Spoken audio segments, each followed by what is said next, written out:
ओम शांति। एक हाथ की ताली से आदरणीय शीलू दीदी जी का बहुत बहुत स्वागत है, स्वागत है, स्वागत है। शीलू दीदी जी से सब परिचित हैं? कुछ नहीं है। कौन कौन परिचित हैं? अच्छा, सभी। हाँ। तो इनका परिचय तो टीवी में भी आप देखते रहते होंगे। डायमंड हॉल में भी आपने क्लासेस की होंगी। और अभी नजदीक से हम शीलू दीदी जी को आज सुनेंगे। निराकारी, निरअहंकारी, निर्विकारी, इस टॉपिक पर आप हमें क्लास कराएंगे। मैं आपके लिए 2 शब्द कहूंगी। आपकी ज्ञान की मीठी टिकलू, आपकी ज्ञान की मीठी टिकलू मिटा देती है माया की फ्लू, मिटा देती है माया की फ्लू।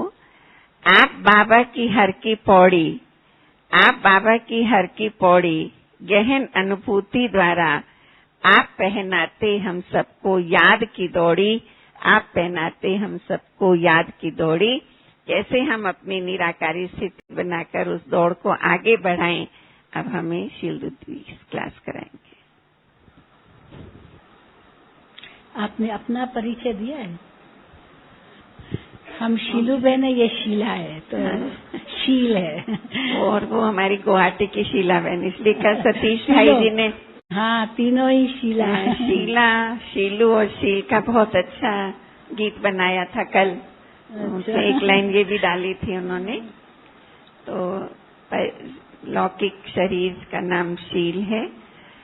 और बाबा, साकार बाबा के समय से ही हम इस ईश्वरीय ज्ञान में हैं। जब हम वो छोटे छोटे थे, और लास्ट डे जिस दिन हमारी अनुभव की लेन देन होगी, उस दिन मैं भी आपको अपना अनुभव सुनाऊंगी। सिर्फ 15-20 मिनट, आधा घंटा, कैसे बाबा के वरदान से हमारे परिवार का कल्याण हुआ, हमारे लौकिक फादर ज्ञान में चले, वो डिटेल में सुनाऊंगी। तो ज्ञान हमने जयपुर से लिया, और उस समय मम्मा भी थी, लेकिन ब्रह्मा बाबा की हम लोगों ने ज्यादा पालना ली। 64 में ज्ञान में आए, 69 में बाबा व्यक्त हुए। हर साल बाबा से मिलने के लिए हम आते थे, बाबा की पाली। और फिर समर्पित हुए। जब बाबा अव्यक्त हुए, वो कैसे समर्पित हुई, उसकी कहानी बहुत लंबी है, तो वो मैं आपको बाद में सुनाऊंगी। अभी हम शीलू दीदी जी से सुनेंगे कैसे बाबा ने मुझे अपना बनाया। ये बाबा की बहुत बड़ी कमाल है। मेरे अंदर वो हिम्मत नहीं थी, लेकिन बाबा ने कैसे हिम्मत भरी। होगा ना एक क्लास के जी, अपना क्लास। हाँ, मैंने वो लास्ट में अनुभव साकार बाबा के साथ का वरदान का लिखा है, तो वो जरूर मैं आपको सुनाऊंगी। फिर इसके बाद हम राजस्थान में ही कई स्थानों पर सेवा में रहे। उदयपुर, सीकर, अलवर, बांसवाड़ा, डूंगरपुर, कई स्थानों पे रहे। अभी पिछले 25 साल से मैं राजस्थान में जोधपुर की सेवाओं में उपस्थित हूँ। ओम शांति। ओम शांति।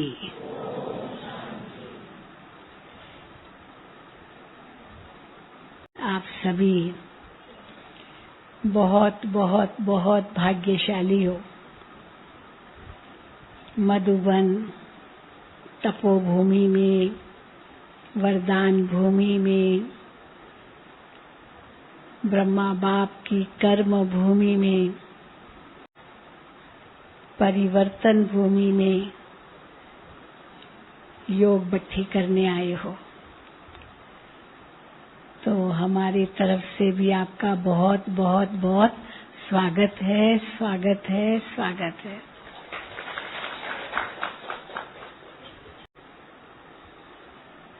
मधुबन में आना माना अपनी बैटरी चार्ज करना।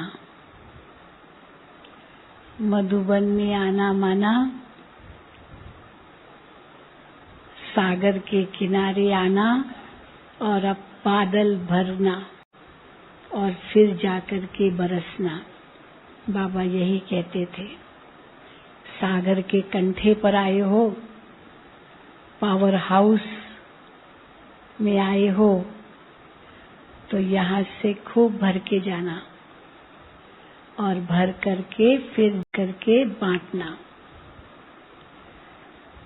तो इस संस्कार परिवर्तन योग तपस्या भट्ठी में आप सभी पधारे हो। एक ही बड़ा लक्ष्य इस भट्ठी में आने का है कि जो भी हमारे अंदर छोटे मोटे अशुद्ध या कोई भी प्रकार के ऐसे संस्कार हैं जिनको हम पुराना संस्कार कहते हैं, उनको यहाँ समाप्त करके जाएं और उसके लिए अपने लिए टाइम दें। परिवार में रहते हैं, गृहस्थी में होते हैं, जिम्मेदारियां बहुत होती है, तो अपने लिए टाइम नहीं मिलता है। लेकिन यहाँ भट्ठी में आप आए हो अपने लिए टाइम देने के लिए। आज भी बाबा ने कहा अपने साथ बातें करो। कई बार वीआईपीज़ की जब हम कोई प्रोग्राम कराते हैं तो हम उनसे पूछते हैं कि आपकी अपॉइंटमेंट डायरी में कितनों के नाम होंगे। बड़े बड़े लोगों की तो मिनट मिनट की डायरी होती है, मिनट मिनट का प्रोग्राम होता है। आज बाबा दान में भी यही कहा। लेकिन उस डायरी में दूसरों के नाम होते हैं, इनसे मिलना, ये आएंगे, इनका अपॉइंटमेंट, सारा दिन अपॉइंटमेंट्स होते हैं। लेकिन कभी उस डायरी में आपका अपना नाम भी है? अपना नाम है अपॉइंटमेंट में, अपने साथ अपॉइंटमेंट। तो किसी से मैंने ये पूछा तो उसने कहा हाँ क्यों नहीं, जब हम टीवी देखते हैं, अखबार पढ़ते हैं, भोजन करते हैं, विश्राम करते हैं, तो अपने लिए टाइम है। हमने कहा बिल्कुल नहीं, ये आपके शरीर के लिए टाइम है, आपकी आत्मा के लिए टाइम कहाँ है? अपने लिए टाइम आना, अपने शरीर के लिए टाइम, ये अपने लिए टाइम नहीं हुआ, ये आपके शरीर के लिए टाइम है। थोड़ा एक्सरसाइज करना है, प्राणायाम करना है, वॉकिंग करना है, भोजन करना है, ये शरीर को टाइम दे रहे हैं आप। पर अपनी आत्मा को टाइम कब देंगे? तो कहते कभी सोचा ही नहीं कि आत्मा को भी टाइम देना होता है क्या? तो अपनी आत्मा को टाइम देना माना अपने साथ बातें करना। दूसरों से बातें करते तो क्या कहते हैं? बड़े व्यक्ति के पास कोई जाता है तो पूछेगा ना, आपको मैं क्या मदद कर सकता हूँ, आप क्या चाहते हैं, क्या चाहिए? तो वो कहेगा साहब ये काम, ये मदद। तो जैसे उस अपॉइंटमेंट में कुछ न कुछ कारण होता है, इसी प्रकार अपनी आत्मा के साथ अपॉइंटमेंट माना, आत्मा को क्या चाहिए? आज भी बाबा ने कहा ना, एक है शरीर की पालना, शरीर को क्या चाहिए? रोटी, कपड़ा और मकान। और आत्मा को क्या चाहिए? आत्मा को क्या चाहिए? शांति, प्रेम, सुख, खुशी, आनंद, शक्ति, जो आत्मा के मूल गुण है वो आत्मा को चाहिए। अब उनसे जैसे वंचित है तो वो कैसे मिलेंगे? अपने आप को पहचान कर, यही कहते हैं ना हम, वो आपके पास ही है, सिर्फ उसको जगाना है। तो जैसे हम कहते उसको जगाना है, तो इसी प्रकार अपनी आत्मा से बात करना माना अपने गुणों को पहचानना, अपनी शक्तियों को पहचानना, और जो कमियां कमजोरियां हैं उनको भी पहचानना। इसलिए बाबा कहते दूसरों को मत देखो, दूसरे कुछ भी कर रहे हैं, वो उनका कर्म, उनका हिसाब किताब। लेकिन मेरा जो कर्म है, मेरा हिसाब किताब, वो मुझे देखना होगा, वो और कोई नहीं देखेगा। इसलिए मुझे क्या करना है, ये अपने साथ बातें करो। और जो ये छोटी मोटी कमियां कमजोरियां हैं वो निकालने के लिए आपको ये टाइम मिला है, अपने साथ बातें करने लिए। तो मधुबन आना माना अपनी बैटरी को चार्ज करना। और आज जब पहला विषय है आपका निराकारी, निरअहंकारी और निर्विकारी स्थिति, इन तीनों शब्दों में पूरी स्थिति आ जाती है जो ब्रह्मा बाबा की थी। और अंत में यही 3 शब्द बाबा ने उचारे। 18 जनवरी को रात्रि क्लास बाबा ने कराया और गुड नाइट, नमस्ते, ओम शांति, ये सब किया। और जैसे बाबा उठे, हिस्ट्री हॉल के दहलीज जो दरवाजा है वहां तक पहुंचे, बाहर निकलने से पहले बाबा फिर अंदर की ओर मुड़े। बच्चे तो सब बैठे ही रहे और बच्चों के आगे झुके और झुक करके बाबा ने कहा, अच्छा बच्चे, सदा निराकारी, निरअहंकारी, निर्विकारी रहना। अच्छा बच्चों से छुट्टी। बाबा छुट्टी शब्द कभी नहीं कहते थे, कभी नहीं। नमस्ते, गुड नाइट वो तो किया बैठकर, लेकिन खड़े खड़े झुक करके बच्चों से छुट्टी ली। और बाबा अपने कमरे में गए और वहाँ 2 मिनट का खेल था। दादी प्रकाश मणि उनके सामने थे और कैसे दृष्टि और हाथ, इनके द्वारा सारी विल, सारी शक्ति हैंड ओवर कर दी दादी प्रकाश मणि जी को, बिना कुछ कहे। सिर्फ वही 3 अंतिम शब्द थे, अंतिम बोल। और सचमुच देखा जाए उन 3 शब्दों में सारी धारणा का सार है। जब हम कहते हैं मनसा वाचा कर्मणा, क्या करना है? मनसा में निराकारी बनना है, वाचा में निरअहंकारी बनना है और कर्मणा में निर्विकारी बनना है। तो मनसा वाचा कर्मणा में ये 3 शब्द आ जाते हैं। मनसा में निराकारी,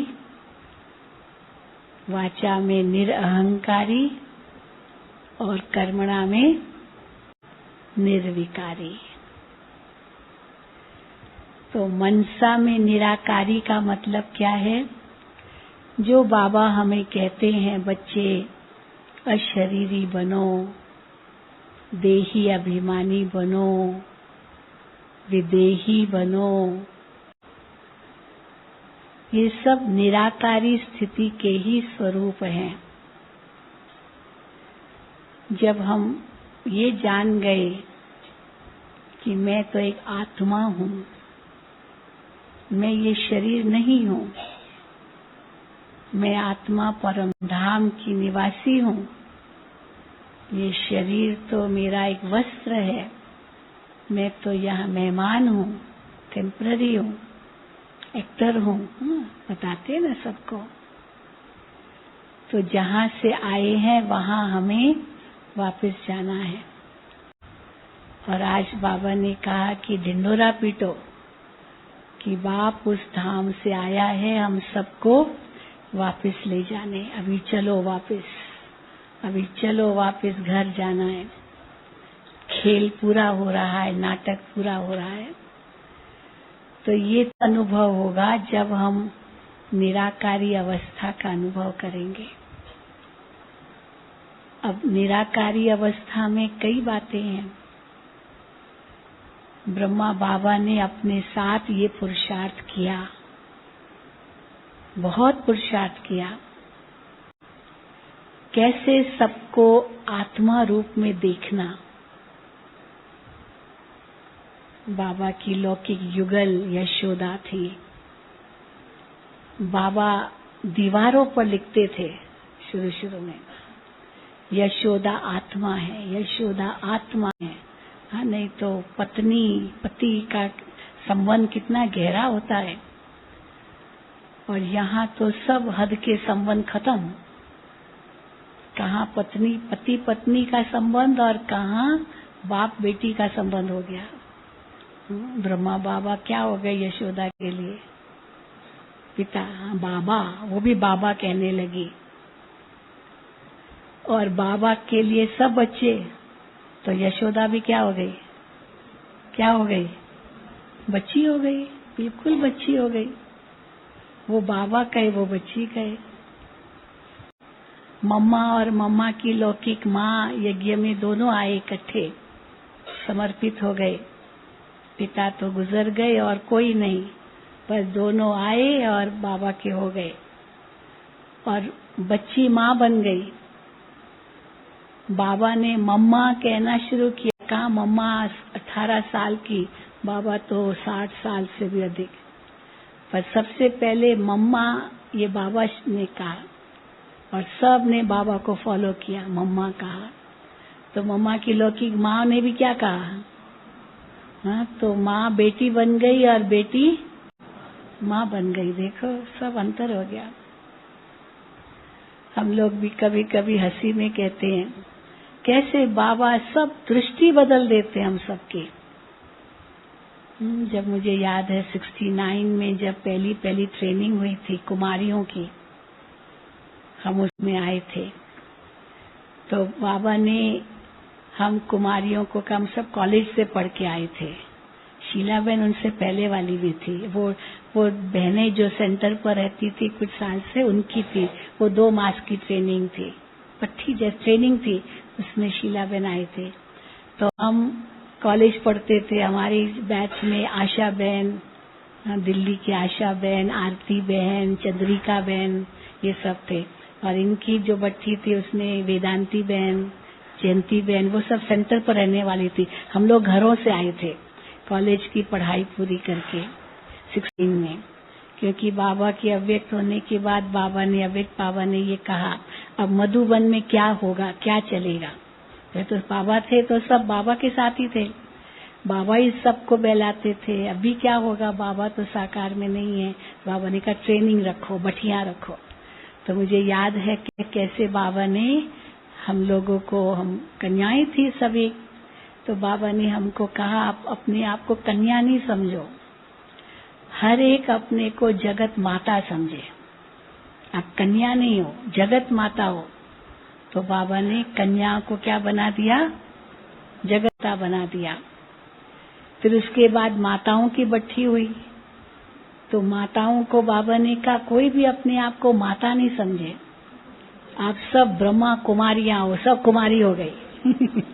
तो माताओं को बाबा ने कुमारी बना दिया और कुमारियों को माता बना लिया। देखो ना, बहुरूपी है ना भगवान, तो अपने बच्चों को भी जैसे चाहे बनाए। तो शुरू में ऐसे था। तो कैसे सब लौकिक संबंध की तो बात थी ही नहीं, बिल्कुल नहीं। कितने युगल युगल आए, पर कभी नहीं भासना किसी को आए कि ये पति पत्नी है, ये युगल है। एक सुंदर से उदाहरण विश्व किशोर भाव का था। विश्व किशोर भाव और संतरी दादी जुगल थे, लेकिन किसी को रिंचक मात्र भी कोई एक मानो संकल्प भी नहीं आया, क्योंकि बिल्कुल न्यारे प्यारे, बिल्कुल। तो देह के संबंध तो सब खत्म ही हो गए। तो निराकारी स्थिति किसको कहेंगे?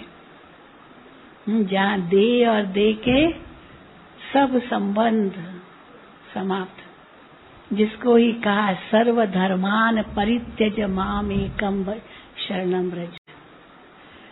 तो ये भगवान की करामात थी, कैसे सहज रूप से देह भान से मुक्त किया।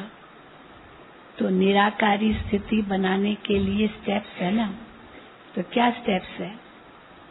पहली स्टेप है देही अभिमानी बनना। मैं आत्मा हूँ, मैं आत्मा हूँ, मैं आत्मा हूँ। ये दृष्टि में, स्मृति में, वाणी में, लेकिन मनसा में पहले, तब तो दृष्टि में आएगा। संकल्प में होगा तो वृत्ति में आएगा, दृष्टि में आएगा। अगर देह अभिमान होगा तो ये सब भूल लेंगे।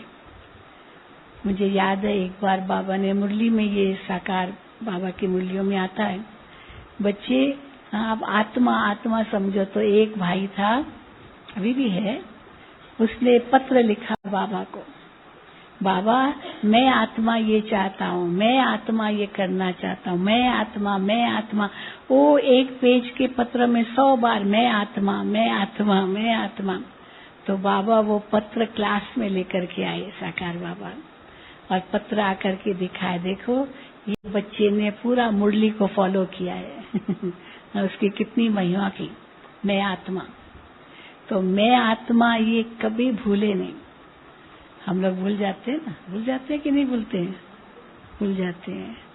वो देह भान आ जाता है, भले अहंकार नहीं होगा, इसलिए दूसरी स्टेज है निरअहंकारी, परंतु अभिमान भान ना, ये 3 स्टेजेस है उसमें। देह अहंकार तो बहुत बड़ी चीज है, फिर देह अभिमान उनसे थोड़ा हल्का, और तीसरा है देह भान। वो देह भान भी भूले, मैं आत्मा हूँ मैं आत्मा हूँ।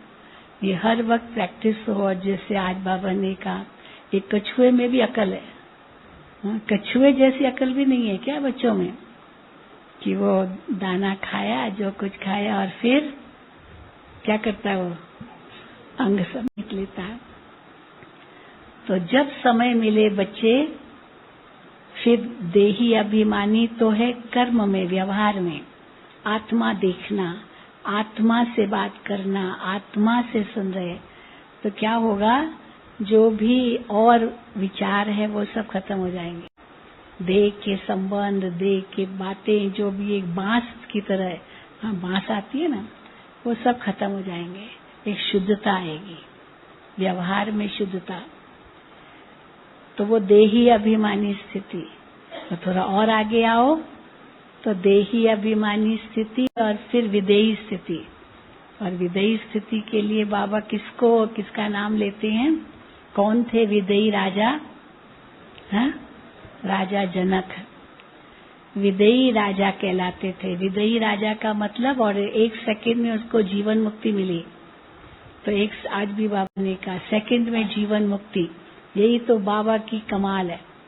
क्या बड़ी करामात है जो 1 सेकंड में जीवन मुक्ति देते हैं। तो जीवन मुक्ति का मतलब क्या? 1 सेकंड में जीवन मुक्ति कैसे होती है?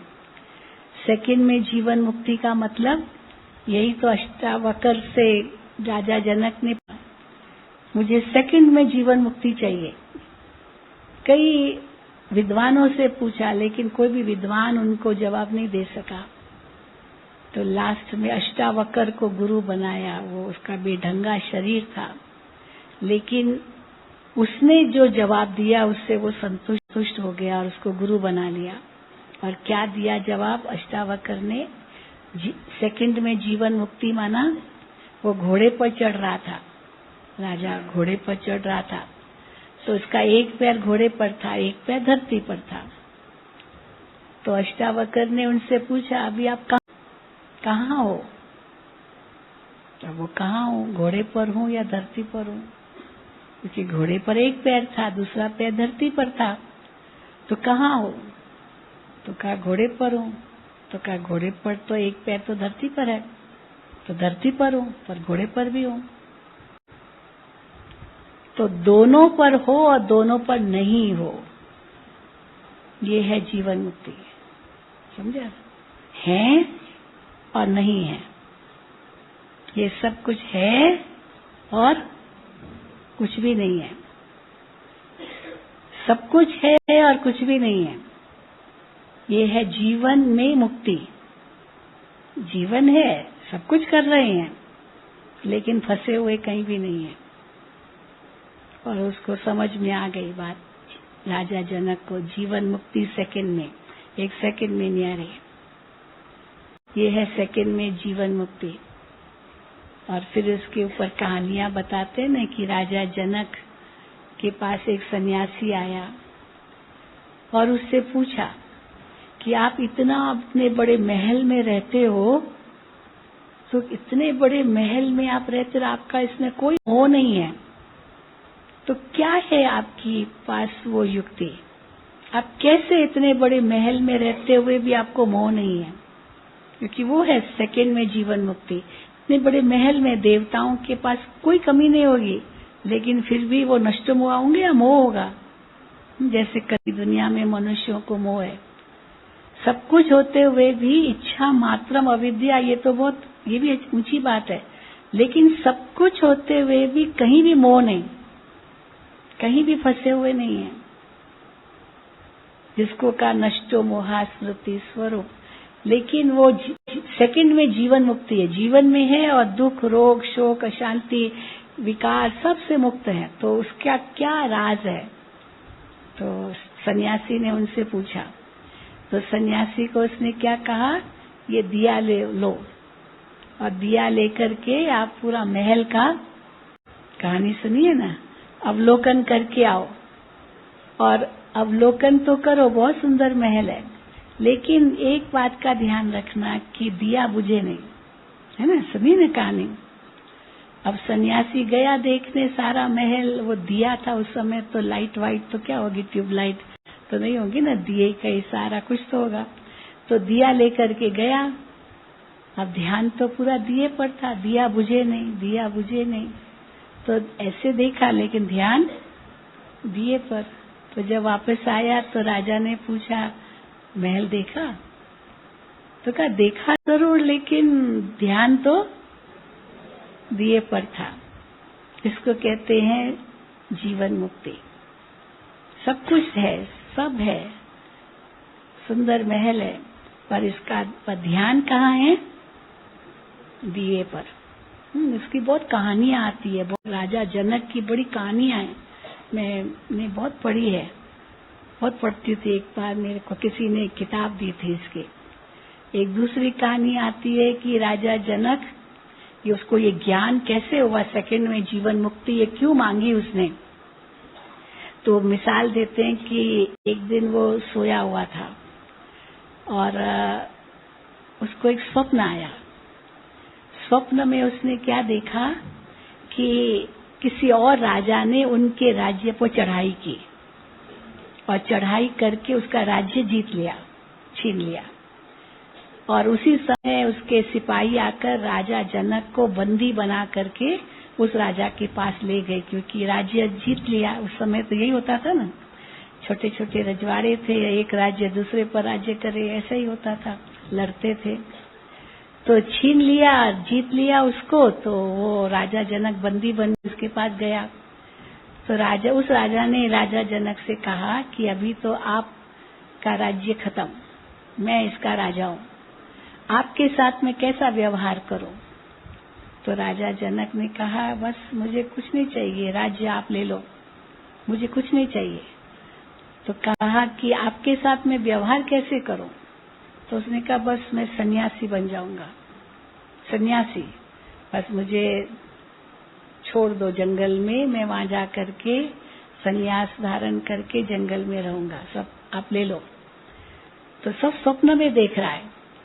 तो उसको लेके गया कोई एक सिपाही, और उसको रास्ते में भूख लगी। तो सिपाही को कहता है कि भूख लगी है, हमें थोड़ा कुछ खाने को, पता नहीं जंगल में कुछ मिलेगा नहीं मिलेगा। तो सिपाही ने थोड़ा उसके पास जो रोटी घर से लाया होगा वो थोड़ा सा इसको दिया, और जैसे ही मुख पर रखने ही जा रहा था, रखा भी नहीं था यहाँ तक, तो एक चील आकाश से उड़ता हुआ आया, है ना, ईगल चील, और ऐसे उड़ करके नीचे आके उसके हाथ पर झपटा मारा वो रोटी लेने के लिए। और उसी वक्त इसकी आंख खुल गई। तो आंख खुल गई तो देखता है कि न मेरी राजाई गई है और न ही मैं जंगल में जा रहा हूँ, न ही मुझे भूख लगी है, मैं तो अपने शैया पर सोया हुआ हूँ, बड़ा सुंदर महल है, तो कुछ भी नहीं गया। तब उसके मन में आया कि आखिर सत्य क्या है, सत्य क्या है? ये जो स्वप्न देखा वो सत्य, या ये जो मैं देख रहा हूँ वो सत्य? सत्य क्या है? और उसके लिए फिर कई पंडित विद्वान बुलाए, पर उसने उसको मना उसको पसंद नहीं आया उनके जो भी वो सुनाते थे उत्तर। फिर अष्टावक्र वही उनके सामने आया, उनका गुरु, तो उसने पूछा कि सत्य क्या है। तब उसको अष्टावक्र ने कहा, राजन, वो जो तुमने देखा ना स्वप्न में, वो सत्य नहीं था। तो फिर क्या? तो कहा या ये सत्य है? तो कहा ये भी सत्य नहीं है। क्यों सत्य नहीं है? क्योंकि विनाशी है। आज ये महल है, कल टूट सकता है, आग जला सकती है, उससे खत्म भी हो सकता है, तो ये सत्य नहीं है। तो फिर सत्य क्या है? तो कहा सत्य वो है जिसने दोनों का अनुभव किया। स्वप्न का भी अनुभव किसने किया? किसने किया? मैं। तो मैं कौन? और ये भी अनुभव कौन कर रहा है? तो मैं कौन? फिर वहां उसको आत्मा का ज्ञान दिया। तो आत्मा का ज्ञान माना, इसलिए गीता के अंदर भी जो दूसरा अध्याय है वो आत्मा का ज्ञान है, सारा ये आत्मा का ज्ञान, क्योंकि आत्मा ही सत्य है। तो बाकी जो कुछ है वो परिवर्तनशील है, वो सब असत्य है। अध्यात्म की भाषा में जो परिवर्तनशील चीज है वो सब असत्य है। और कौन है जो परिवर्तनशील नहीं है? जो इस शरीर से पहले भी थी, शरीर के बाद भी रहेगी, वो मैं आत्मा हूँ, है ना। तो इसीलिए मैं आत्मा हूँ, ये आत्मा का ज्ञान। और फिर विदेही स्थिति का जो ज्ञान है और नहीं है, ये महल में है और ये महल मेरा नहीं है, तो यही उसको ज्ञान दिया। सब कुछ है, लेकिन ध्यान किस पर है? ध्यान किस पर है? दीपक पर, माना आत्मा पर। आत्मा पर दाग न लगे, है ना। हम बताते हैं ना, इसीलिए कहते हैं धन गया कुछ नहीं गया, स्वास्थ्य गया कुछ गया, और चरित्र गया तो सब कुछ गया। क्यों सब कुछ गया? क्योंकि वो आत्मा पर दाग लग जाता है, और वो आत्मा पर दाग लगा तो वो चलेगा साथ में। स्वास्थ्य गया, चलो कोई बीमारी आई, ऑपरेशन किया, वो दाग शरीर पर लगा, चलो वो दाग रह भी जाए, मान लो न भी जाए, पर फिर नया चोला मिलेगा, शरीर मिलेगा, तो वो दाग थोड़ी होगा उस नए शरीर में, वो दाग तो गया ना। लेकिन अगर आत्मा पर दाग लग गया तो हाँ, फिर वो दाग तो चलेगा ना साथ में। इसीलिए चरित्र गया तो सब कुछ गया। इसलिए हम लोग जो चित्र बनाते हैं ना, उसमें नीचे और एक लाइन और ऐड कर देते हैं, चरित्र गया तो सब कुछ गया, एक जन्म के लिए नहीं गया, जन्म जन्म के लिए, क्योंकि वही संस्कार आत्मा ले जाएगी ना, जो उस जन्म में उसने बनाए।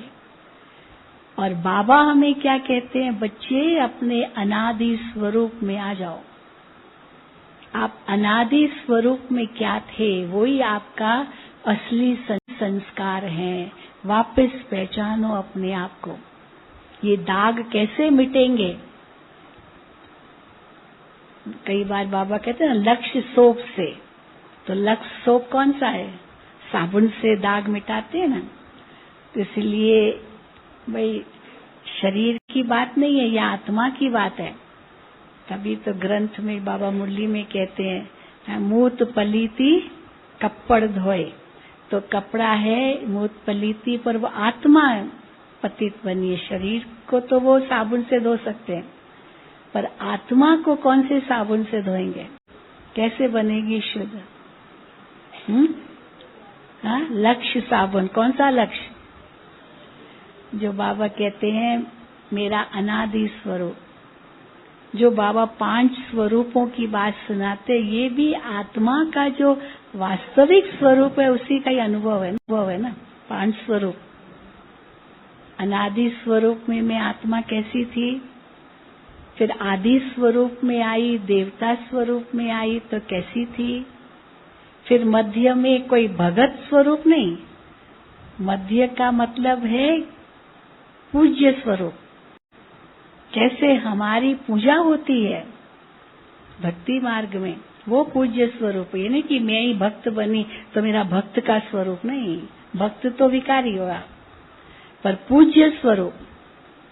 फिर संगम पर आई तो ब्राह्मण स्वरूप, फिर बनेंगे फरिश्ता स्वरूप, फिर वापस वही आत्मा का स्वरूप। अब ये पांचों ही स्वरूप वास्तव में देखा जाए ये हमारा ओरिजिनल स्वरूप है।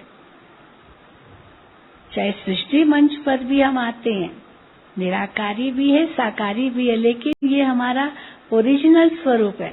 आज तो देखो बाबा ने आदि सनातन देवी देवता धर्म से पहले किसका मान है?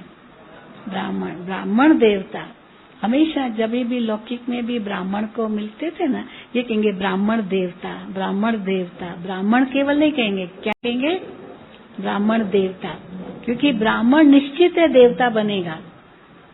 और वो ब्राह्मण तो धर्म प्रायलोप हो गया है। कल भी बाबा ने कहा, आप बोलेंगे हम ब्राह्मण हैं तो भी आपको हिंदू की लिस्ट में डाल देंगे है ना। वास्तव में हिंदू तो स्थान के नाम से बना ना, कोई धर्म के नाम से तो नहीं है। और ब्राह्मण माना सचमुच वो धर्म है। धर्म कैसा? ब्राह्मण किसको कहेंगे? जिसमें ब्रह्म ज्ञान हो। ब्राह्मण किसको कहेंगे? जिस भी बाबा ने कहा, जो पढ़ता और पढ़ाता हो। ज्ञान होगा तो पढ़ेगा भी और पढ़ाएगा भी, वो ब्राह्मण होता है। जिसमें ब्रह्म ज्ञान वास्तव में है, ब्रह्मा द्वारा शिव बाबा का दिया हुआ ज्ञान। तो ब्रह्म ज्ञान, ब्रह्म मुहूर्त, ब्रह्मा भोजन, ब्रह्म भोज कहते हैं, ब्रह्म मुहूर्त वो। तो ये ब्रह्मा से संबंध है। ब्रह्मचर्य, तो फिर बाबा कहते हैं ब्रह्माचार्य। जो ब्रह्मा ने आचरण किया वो अपने अंदर धारण हो। तो इसीलिए ब्रह्मा के साथ सब शब्द हैं, है ना।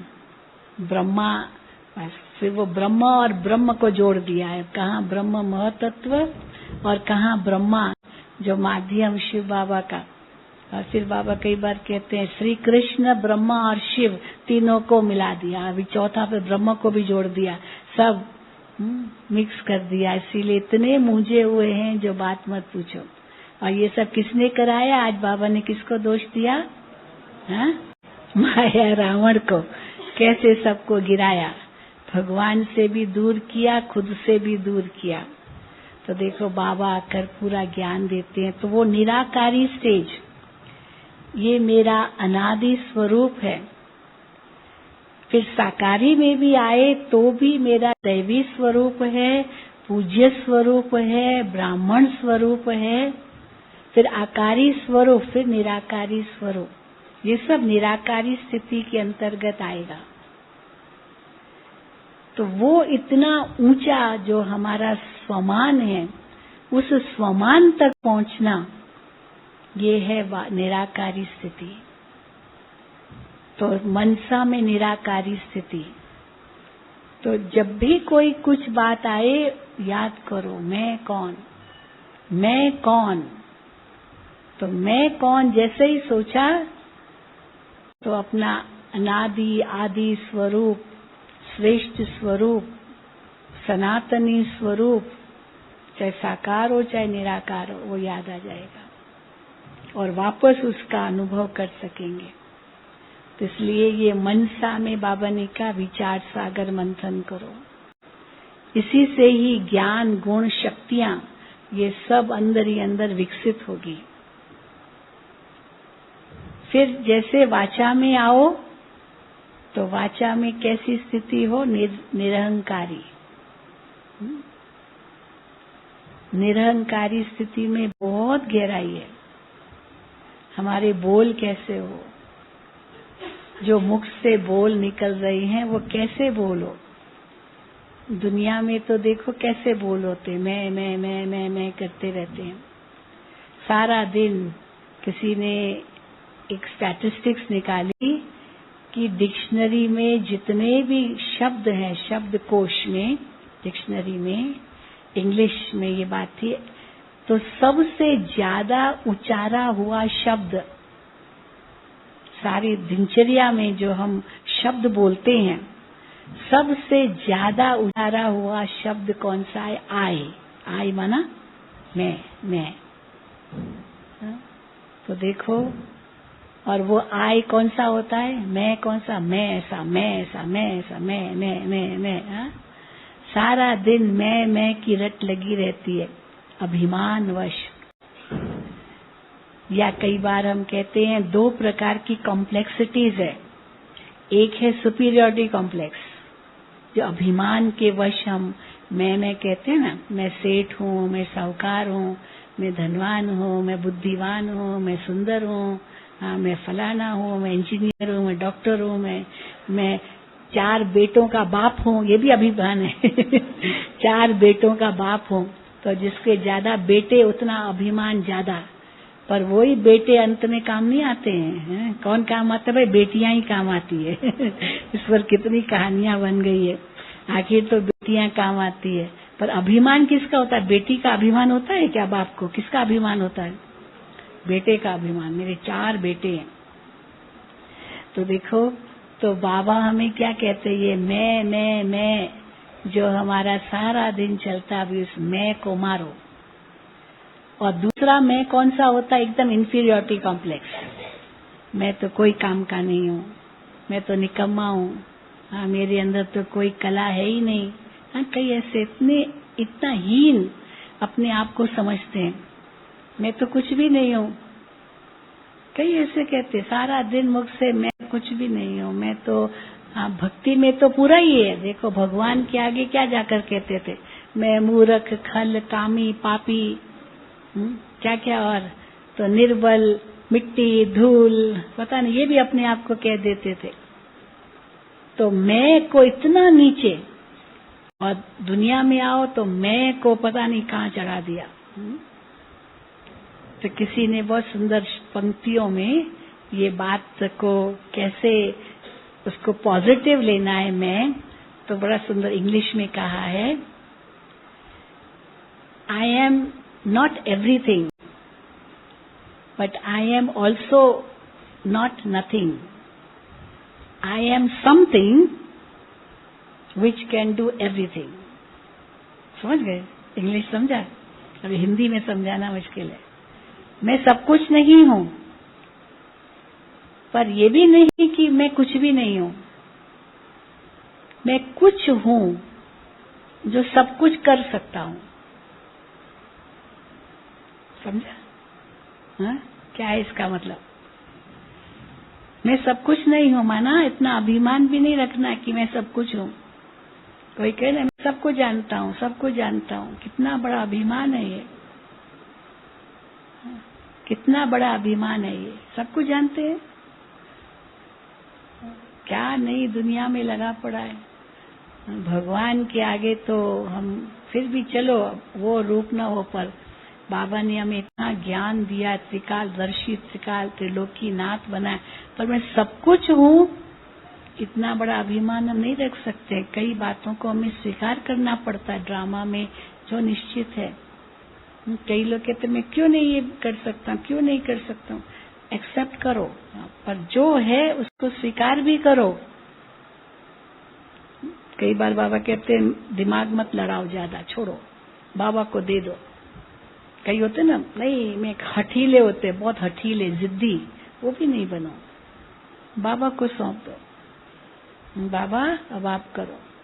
कई बार बच्चे कहते हैं बाबा मैं करूंगा, मैं करूंगा। बाबा कहेंगे करो, छोड़ देते बाबा।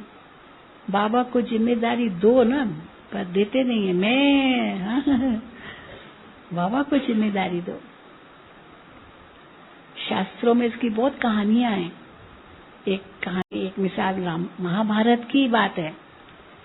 महाभारत में जो कुछ दिखाया है ना, कौरवों ने क्या छल किया, क्या किया, सब कुछ, पर कृष्ण ने कुछ भी नहीं किया, कुछ भी नहीं कहा। वो देखता रहा ये क्या कर रहे हैं, क्या कर रहे हैं, और न मदद की, जबकि मदद कर सकता था ना, श्री कृष्ण कर सकता था, उनका ही तो था। लेकिन वो हारते गए, हारते गए, हारते गए, हारते गए। आखिर द्रौपदी को दांव में रख दिया, और द्रौपदी को भी जैसे हरा दिया। और फिर तो दुशासन, दुर्योधन ने जो कुछ किया, और उस समय द्रौपदी ने पुकारा कृष्ण को, और भगवान भाई उसने मदद की। तो बाद की बात है कि कृष्ण से पूछा गया कि आप तो मित्र थे पांडवों के, आप उनको मदद क्यों नहीं की? तो पता है क्या जवाब दिया? क्या जवाब दिया? मदद मांगी ही नहीं। मदद मांगते तो देता ना, मांगी ही नहीं। फिर द्रौपदी को क्यों मदद की? द्रौपदी ने मदद मांगी।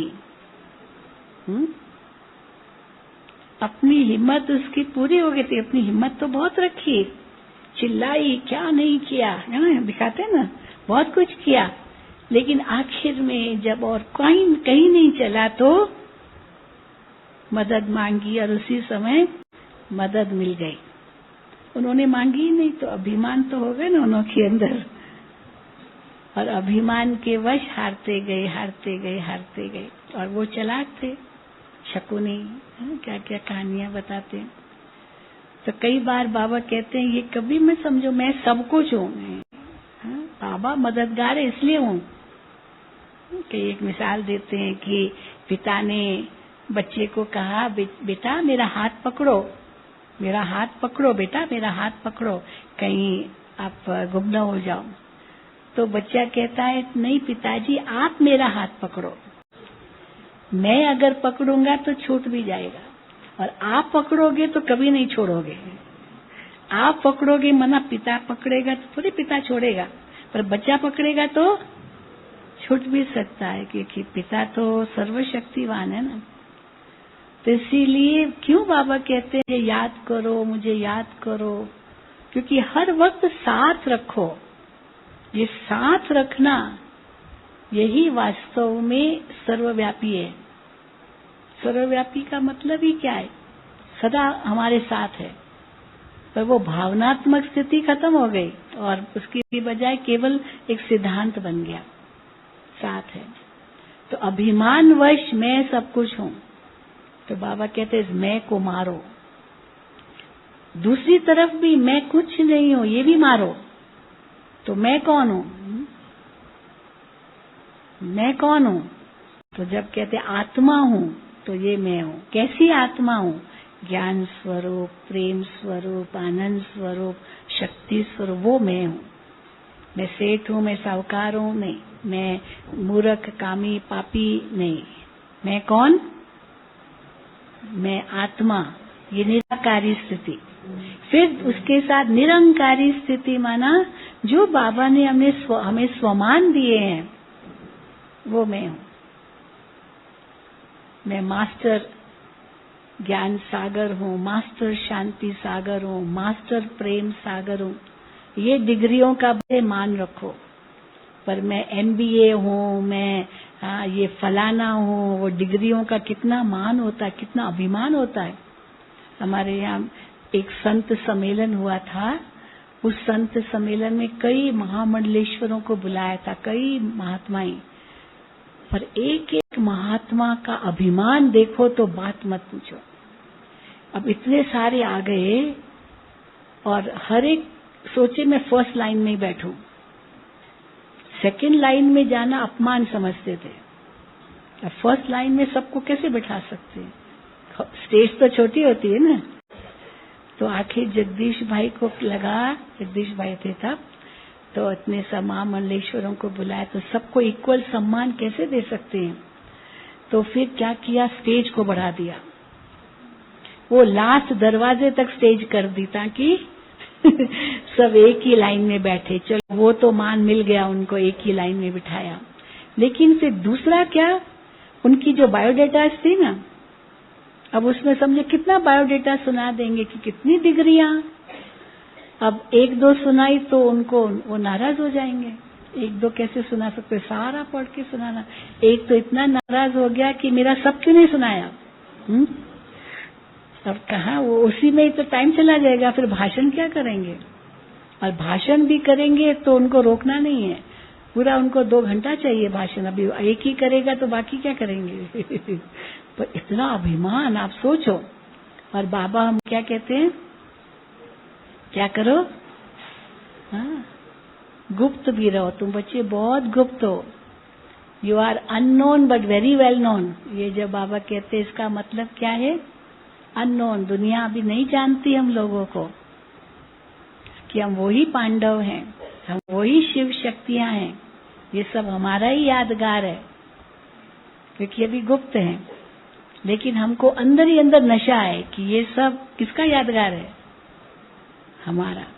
बाबा ने एक बार मिसाल दिया था, अगर महात्मा गांधी की आत्मा हो, महात्मा गांधी की आत्मा किसी जन्म में तो होगी ना अभी, और जिस दिन 2 अक्टूबर या 30 जनवरी महात्मा गांधी का जन्मदिन, पुण्यतिथि दिन, और वो मनाया जा रहा हो, और वो आत्मा भी उस सभा में बैठी हो, अभी दूसरे जन्म में होगी ना, तो और उसको अगर ये पता हो कि ये मेरा ही कर रहे हैं, मेरा ही जन्मदिन मना रहे हैं, ये मेरा ही उत्सव मना रहे हैं, तो उसको कितनी खुशी होगी, ये मेरा ही है। लेकिन उस बेचारे को तो नहीं पता चलेगा ना, दूसरा जन्म हो गया। भले महात्मा गांधी का वो फोटो कहीं भी हो, हर एक नोट पर, आपके पैसे पर भी महात्मा गांधी का फोटो है, पर वो आत्मा को थोड़ी पता है। और हम लोगों को बाबा ने वो ज्ञान दे दिया, ये सब त्योहार किसकी यादगार है?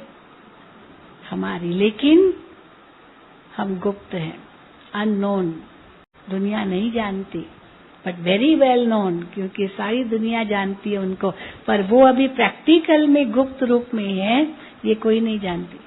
इसलिए देखो, महाभारत में 1 साल पांडवों का अज्ञातवास दिखाया है, अज्ञात। और अज्ञातवास का मतलब कहीं भी प्रकट न हो कि ये वही पांडव है। भले कर्म वही दिखाएंगे, शक पड़ेगा, लेकिन अज्ञातवास, क्योंकि रूप बदल गया। तो वही बाबा कहते हैं, पर इतना ही निरअहंकारी हो और उतना ही स्वमान हो। कई लोग पूछते हैं कि स्वमान और अभिमान में कैसे पता चले ये स्वमान है या अभिमान है? वो डिफ्रेंसिएशन क्या है? वो डिमार्केशन लाइन कहाँ है? जैसे कई पूछते हैं पाप और पुण्य दोनों के बीच में वो डिफरेंस कहाँ है? कैसे पता चले ये पाप है या पुण्य है? अब कोई बोलेगा झूठ बोलना पाप है, इसका मतलब सच बोलना पुण्य है। पर कई ऐसे प्रसंग आएंगे जहाँ सच बोलना पाप बन सकता है। कैसे? कैसे सच बोलना पाप बन सकता है? जी, बन सकता है सच बोलना पाप? कैसे? जी जी, कौन बोल रहा है?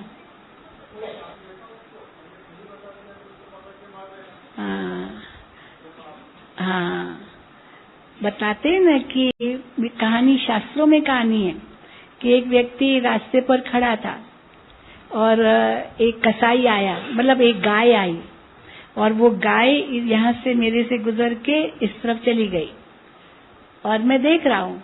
और एक कसाई आया हाथ में छुरा लेकर के, वो कसाई वध कर रहा था गाय का, और वो भाग गई उससे मतलब पीछा छुड़ाकर, और वो कसाई पीछे पीछे आया। अब वो मेरे से पूछता है वो गाय किस तरफ गई?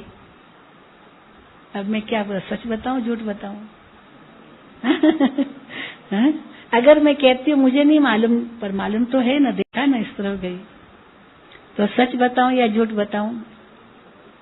अगर मैं कहती हूँ मैं नहीं जानती, ये भी तो झूठ हुआ ना कि सच हुआ?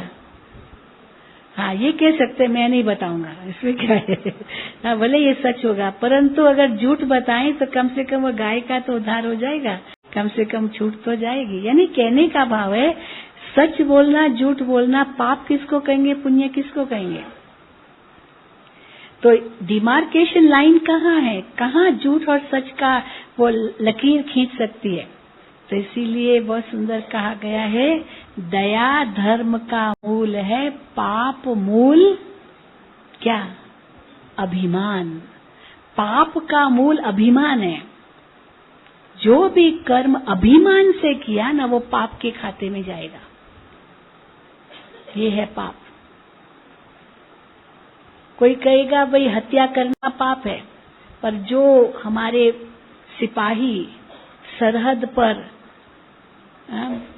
जो शत्रु है उनका सामना कर रहे हैं, गोलियां चला रहे हैं, आतंकवादियों को मार रहे हैं, और अगर ऐसी शूरवीरता दिखाई तो उनको तो राष्ट्रपति क्या इनाम देता है यार, वीर चक्र, परम वीर चक्र, क्या क्या। और वैसे किसी ने किसकी हत्या की तो उसको फांसी मिल सकती है। हत्या तो दोनों ने की ना, पर उसको वीर चक्र, परम वीर चक्र और क्या क्या सम्मान मिलता है, क्योंकि आतंकवादियों को मारा, पर की तो हत्या ना।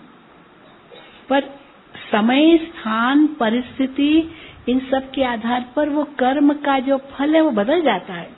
इसलिए कहते कर्म की गति बड़ी न्यारी है। कर्म की गति समझना बहुत मुश्किल है, पर एक सूक्ष्म लकीर है दोनों के बीच में, और वो कौन सी है? अभिमान, मैं। तो अभिमान और स्वमान वो भी मैं है, पर दोनों के बीच में क्या सूक्ष्मता है? क्या सूक्ष्मता है? जो भी भौतिक उपलब्धियों के आधार पर जो मैं होता है ना, ये अभिमान पाप है।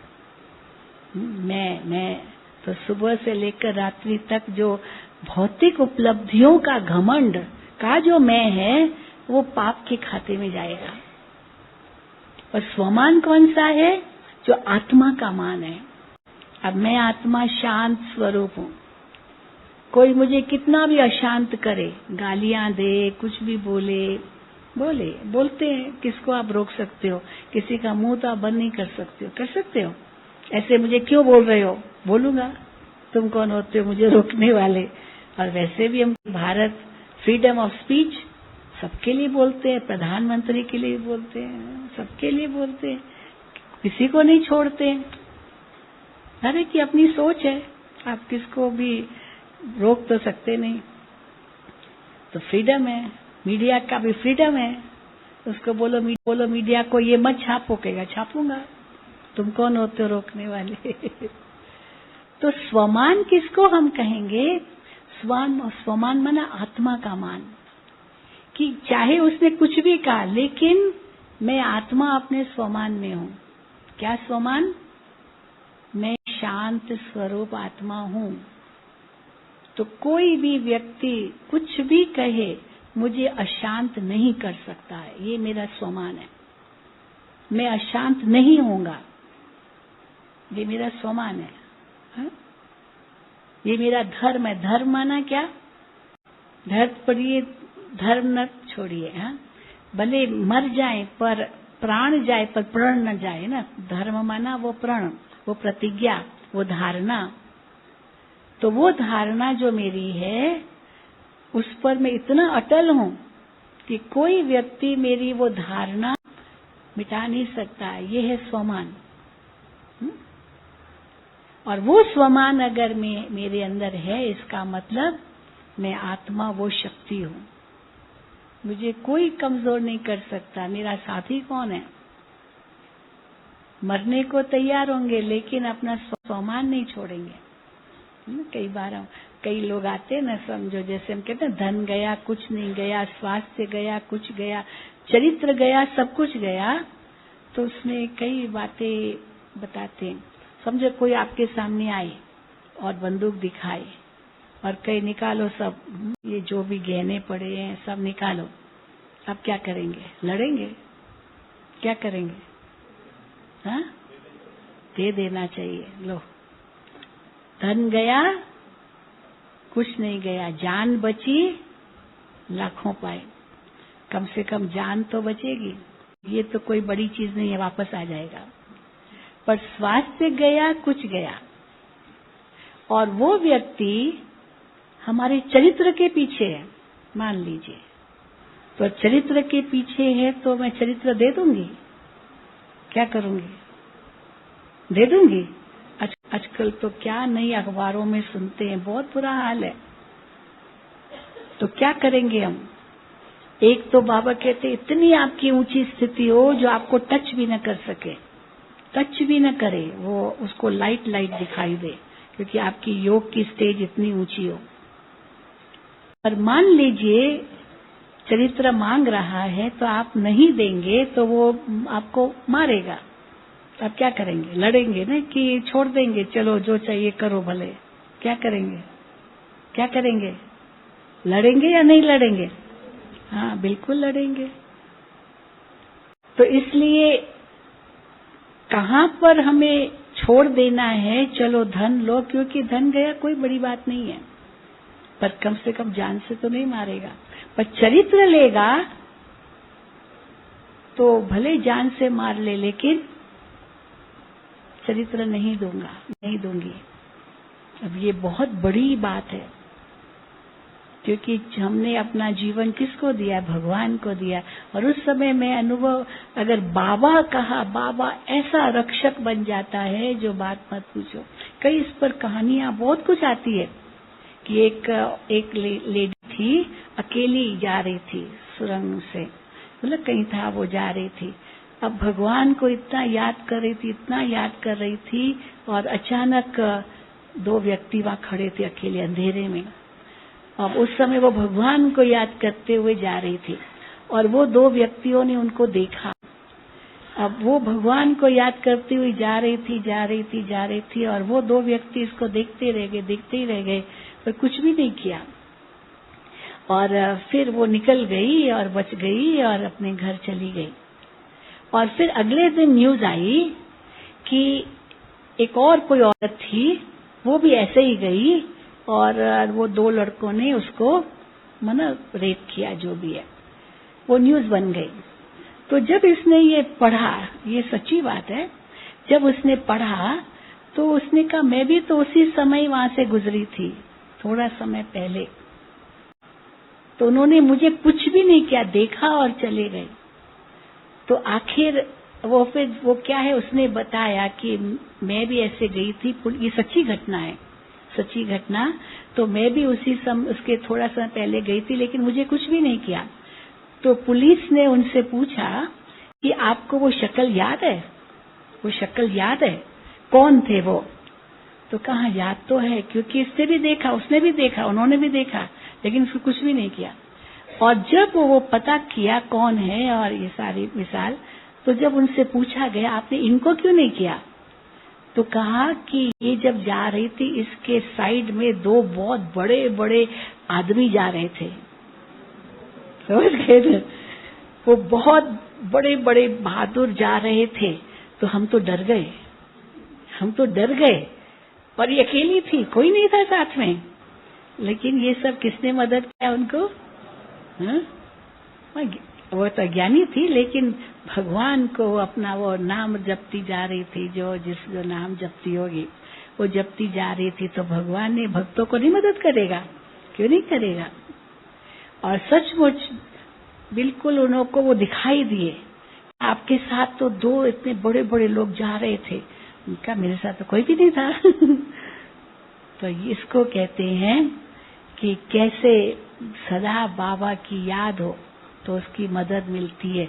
तो न बहुत अभिमान रखो और न ही हीनता रखो, डर रखो, पर स्वमान रखो, मेरा साथी कौन है। और उसके आधार पर आपका जो भी कर्म होगा वो निरंकारी पने का कर्म होगा। वाणी भी जो होगी, क्योंकि मैं अकेला नहीं हूँ। कोई आपकी महिमा करे, वो महिमा कभी स्वीकार मत करो, क्योंकि महिमा स्वीकार करेगी तो अभिमान आएगा। उसकी बजाय क्या कहो, कोई महिमा करे तो आप कहो बाबा नहीं, बाबा की मदद थी, बाबा की मदद थी। तो बाबा की मदद थी तो अभिमान नहीं आएगा। हाँ मैंने किया तो अभिमान आएगा। तो बाबा याद है साथ में। और अगर अपमान करे तो भी बाबा याद है, कोई बात नहीं, अपमान किया, मेरा क्या किया, मैं तो बाबा के साथ था, तो अपमान थोड़ी लगेगा। तो अभिमान के वश कोई भी हमारी वाणी न हो। और तीसरा है निर्विकारी। तो किसी ने पूछा निरअहंकारी और निर्विकारी को अलग किया बाबा ने, क्योंकि काम क्रोध लोभ वो अहंकार तो 5 विकारों में भी है। तो निरअहंकारी अलग क्यों किया बाबा ने? क्यों अलग किया? क्योंकि अहंकार, काम क्रोध लोभ मोह तो जीतना फिर भी सहज है, लेकिन अहंकार वो अंत तक पीछा नहीं छोड़ता है। पीछा छोड़ता है? रह करके फिर आ जाएगा मैं, हाँ? और बाबा कहते मैं को भी मारो। और ये जब तीनों ही स्थिति हमारी होगी तब कर्मातीत स्थिति, संपूर्ण स्थिति, समान स्थिति, बाप समान बन जाएंगे। पर यही बाबा हमसे चाहते हैं। तो ब्रह्मा बाप समान बनने आए हो, ब्रह्मा बाबा ने जो किया वही मुझे करना है। कई कहते हैं ना, कैसे हमको कैसे पता चले क्या करें क्या न करें। तो बाबा कहते हैं उस समय बाबा को सामने लाओ। अगर ब्रह्मा बाबा इस समय होते तो वो क्या करते। मेरे से किसी ने पूछा, बड़े कई प्रश्न पूछते हैं लोग। एक किसी ने पूछा, बाबा को कभी गुस्सा आता था? बाबा को कभी गुस्सा आता था? हाँ भाई शीलबेन, बाबा को कभी गुस्सा आता था? तो हमने कहा बिल्कुल नहीं, हाँ, बिल्कुल नहीं। बाबा अगर कोई भी कुछ भी गलती करे तो बाबा कहते बच्चे देखो, बच्चे, हमेशा बाबा बच्चे इतना प्यार से समझाते थे। वो बच्चा तो पिघल जाता था, गुस्सा तो बहुत दूर की बात है। भले वो पहले गुस्सा करेगा, बाबा के आगे आते थे, क्या क्या बोलते थे। हम दादी जी को भी देखा, बड़ी दादी जी, दादी के आगे आकर के इतना आर्ग्यूमेंट करते थे, बात मत पूछो। और दादी उस समय चुप, एक शब्द नहीं बोलती थी, एक शब्द नहीं। क्योंकि वो अगर उस समय बोलेगी तो कौन सुनेगा, वो सुनेगा थोड़े। गुस्से में है, उस समय कोई सुनेगा? वो भी गुस्से में हम भी गुस्सा कर ले तो सुनेगा वो? उसको तो कुछ समझ नहीं आएगा हम क्या बोल रहे, वो अपना ही सोच रहा है। तो उस समय क्या करना चाहिए? चुप, बस। और चुप कह करके शांत हो जाओ। एक चुप 100 सुख। वो बोल बोल करके कहाँ जाएगा, आखिर क्या होगा, हैं? तो बाबा के आगे, दादी के आगे हमारे क्या नहीं आया होगा। ऐसे नहीं कि दादी है माना उनको हर एक रिस्पेक्ट देता होगा। अभिमानी व्यक्ति क्या करेगा? वो तो रावण, तो राम के आगे भी तो कोई कम तो, कहाँ राम, कहाँ उसकी मर्यादा, कहाँ उसकी श्रेष्ठ स्थिति पर रावण ने थोड़ी उसको समझा। वो तो अपने अभिमान में ही था। तो देखो, इसलिए बाबा कहते हैं यही हमारा पुरुषार्थ हो। अब कौन कितना करता है, बाबा कभी कैसे अंत तक पुरुषार्थ ही करते रहे ना। कई बार कई बच्चे पूछते, बाबा के आगे माया आती थी? बाबा मुरलियों में कहते हैं, बच्चे पहले तो माया आएगी ना, तूफान आएगा तो इंजन को लगेगा, इंजन को लगेगा, डब्बों को तो बाद में लगता है। तो इसका मतलब ब्रह्मा बाबा को माया आती होगी। लेकिन ब्रह्मा बाबा बच्चों को समझाने के लिए ये मिसाल देते थे, बच्चे घबराओ मत, बच्चे डरो मत, हाँ ये आएंगे, ये माया आएगी, पर बच्चे कर्म में नहीं लाना, कर्म में नहीं लाना। लेकिन अभी अव्यक्त बाप दादा तो हमको बहुत ऊंचा ले गए। साकार में फिर भी बाबा कहते थे कर्म में नहीं लाना। लेकिन अव्यक्त बाप दादा क्या कहते, कर्म तो क्या, संकल्प तो क्या, और आगे स्वप्न में भी ना आए। क्यों स्वप्न और सूक्ष्म है? क्योंकि स्वप्न हमारे वश में नहीं है, संकल्प तो फिर भी वश में है, पता चलता है ये संकल्प हम कर रहे हैं, पर स्वप्न तो आपके वश में नहीं है। पर वो स्वप्न का आधार भी क्या है? अपने आप ऐसे ही स्वप्न नहीं आते हैं। स्वप्न कैसे आते हैं? स्वप्न का आधार भी हमारा ही कोई न कोई पुराना संस्कार है। जो संस्कार इमर्ज होता है वो स्वप्न के अंदर ही आता है। इसलिए उस तक भी न आए, इतना अपने आप में परिवर्तन लाना है।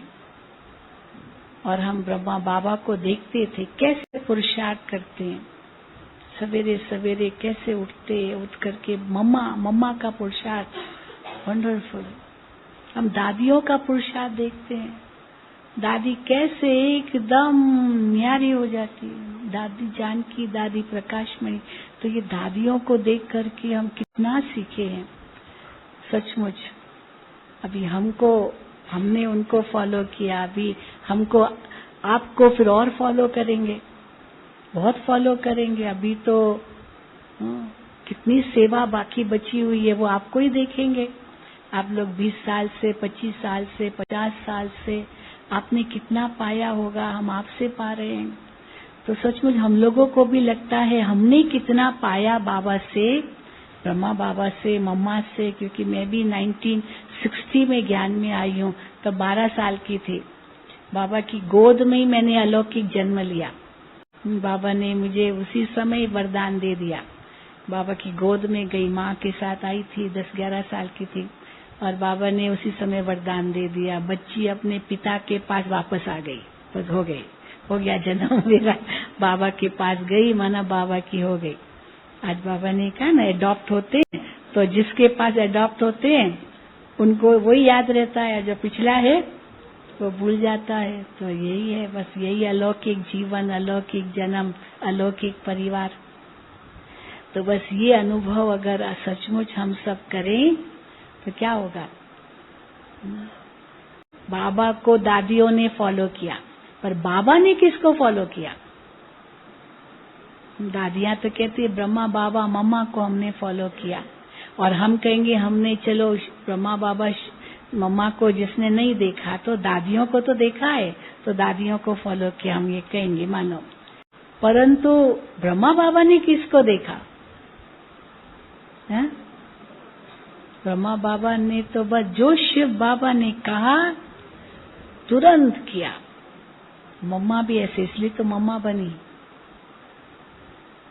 तो हम ये न कहें कि हमने बाबा मम्मा को नहीं देखा, दादियों को नहीं देखा। बाबा के जो महावाक्य हैं वही देन है, वही मुरली हमारी श्रीमत है।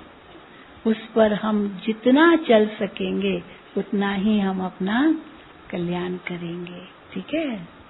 ओम शांति, ओम शांति, ओम शांति।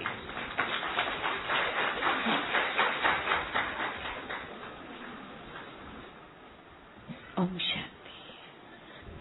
दीदी जी का बहुत बहुत धन्यवाद। सभी जोरदार ताली बजा के दीदी जी का धन्यवाद करेंगे।